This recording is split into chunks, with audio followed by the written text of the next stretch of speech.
उपसमितिको विधेयक पनि बाहिर मिडियामा गइसकेका छ।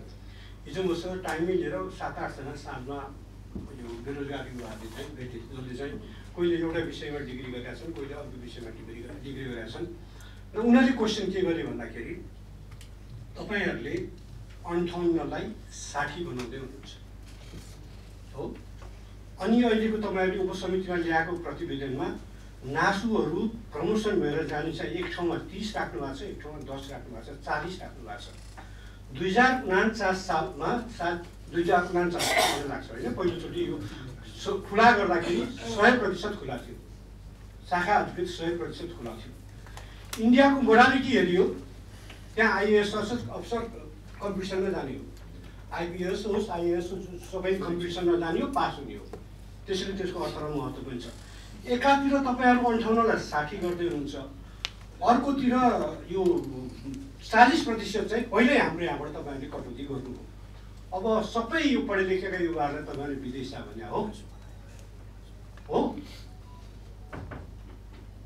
कमसेकम 10% राख्नुहोस्, 20%सम्म राख्नुहोस् न। तर हामी क्षमता भएका अहिले अलिकति नयाँ टेक्नोलोजी लिएका तपाईँहरू एडमिनिस्ट्रेसनमा त चाहिएला नि, प्रशासनमा नयाँ मान्छेहरू। अहिलेका मान्छेहरूले गरेको भन्दा हामी 3 गुणा काम गरौँला।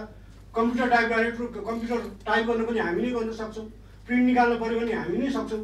कमसेकम एउटा 3 जना कर्मचारीले गर्ने काम अहिले चाहिँ हामी नयाँ जेनेरेसन आउँदाखेरि हामीले गर्न सक्छौँ। अनि हाम्रो ढोका तपाईँहरूले यसरी बन्द गर्नुहुन्छ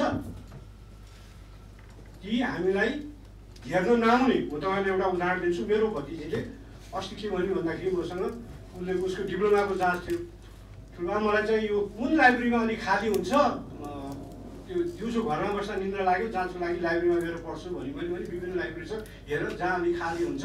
सम्म त अलि एकान्त मैले उहिले लाइब्रेरी जाँदा सानोमा लोकल लाइब्रेरी गएर पढ्थेँ, म चाहिँ नोबल पढ्थेँ, लिटरेचर पढ्थेँ।